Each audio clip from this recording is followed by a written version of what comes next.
السلام علیکم۔ اعوذ باللہ من الشیطان الرجیم، بسم اللہ الرحمن الرحیم۔ تہجد کی دعائے استفتاح۔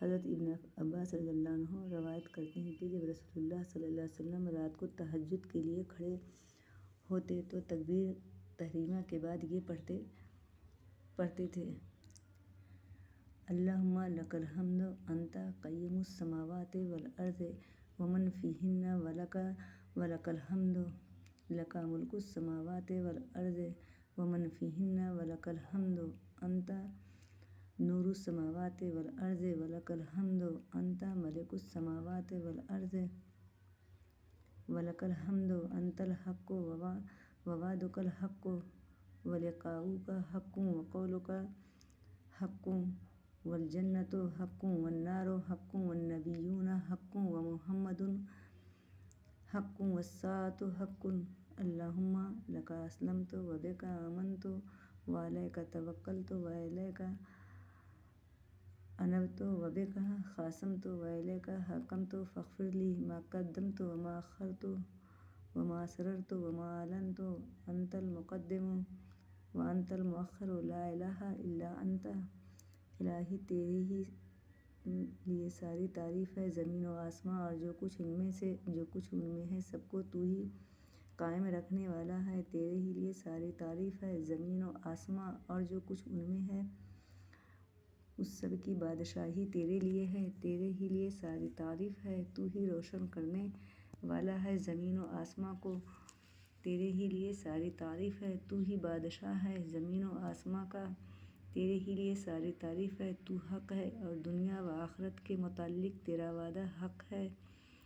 آخرت میں تیری ملاقات حق ہے، تیرا کلام حق ہے، جنت حق ہے، جہنم حق ہے، تمام انبیاء حق ہیں اور محمد صلی اللہ علیہ وسلم حق ہیں، قیامت حق ہے۔ الہی میں تیرے سامنے جھک گیا، میں صرف تیرے ساتھ ایمان لایا، میں نے صرف تجھ ہی پر بھروسہ کیا، میں نے صرف تیری طرف رجوع کیا، صرف تیری ہی مدد سے دشمنوں سے جھگڑتا ہوں، میں نے صرف تجھے ہی اپنا حاکم مانا۔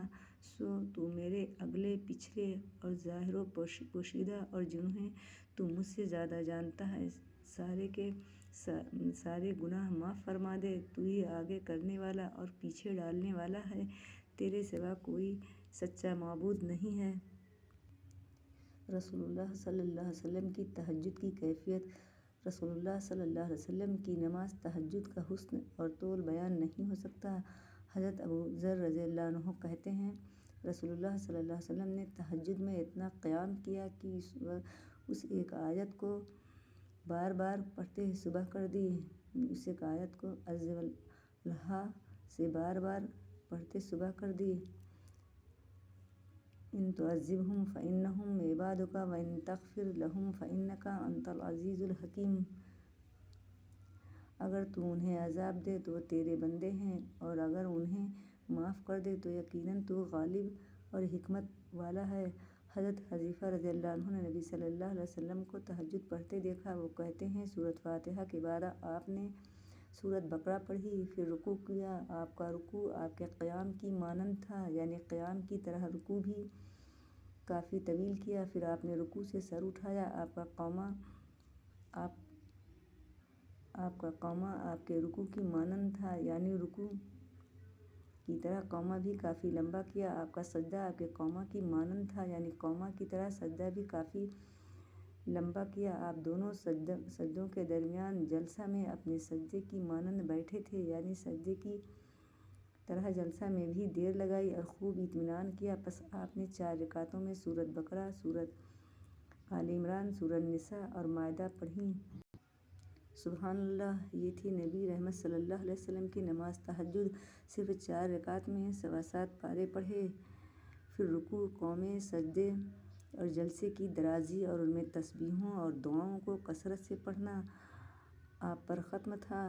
حضرت حذیفہ رضی اللہ عنہ بیان کرتے ہیں کہ میں ایک رات نبی صلی اللہ علیہ وسلم کے ساتھ نفلی نماز میں شریک ہوا۔ آپ نے سورۃ بقرہ شروع کی، میں نے سوچا کہ آپ 100 آیات پڑھ کر رکوع میں جائیں گے، مگر آپ پڑھتے چلے گئے۔ میں نے خیال کیا کہ سورۃ بقرہ کو 2 رکعتوں میں تقسیم کریں گے، لیکن آپ پڑھتے رہے۔ آپ نے سورۃ بقرہ ختم کر کے سورہ نساء شروع کر لی، پھر اسے ختم کر کے سورہ آل عمران کو پڑھنا شروع کر دیا، اس کو بھی ختم کر ڈالا۔ آپ نہایت آہستگی سے پڑھتے جاتے تھے۔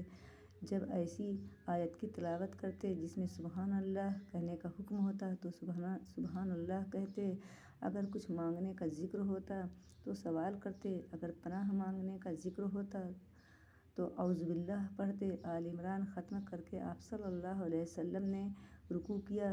اس حدیث سے معلوم ہوا کہ تلاوت قرآن میں ترتیب کا خیال رکھنا ضروری نہیں، کیونکہ آپ صلی اللہ علیہ وسلم نے آل عمران کی تلاوت نساء کے بعد کی، حالانکہ آل عمران ترتیب میں نساء سے پہلے ہے۔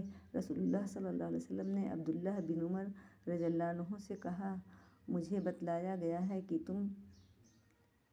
تم ساری رات نفل پڑھتے ہو اور دن کو روزہ رکھتے ہو۔ اگر تم ایسا کرو گے تو تمہاری آنکھ کمزور اور طبیعت سست ہو جائے گی۔ تمہاری جان اور تمہارے بال بچوں کا بھی تم پر حق ہے، اس لیے روزہ رکھو اور افطار بھی کرو، رات کو قیام کرو اور نیند بھی۔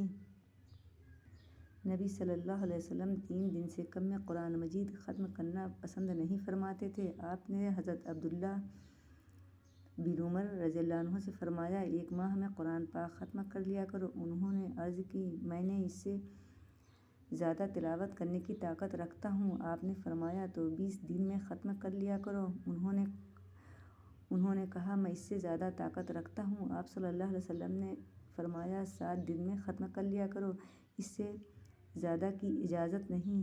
پھر آپ صلی اللہ علیہ وسلم نے انہیں قرآن پاک 3 دن میں ختم کرنے کی اجازت دے دی اور فرمایا، قرآن پاک سے اس شخص کو کچھ سمجھ حاصل نہیں ہو سکتی جو 3 دن سے کم مدت میں قرآن پاک ختم کرتا ہے۔ نبی صلی اللہ علیہ وسلم نے فرمایا، جو شخص رات کے نوافل میں 200 آیات تلاوت کرتا ہے وہ اطاعت گزار مخلص لوگوں میں شمار ہوتا ہے۔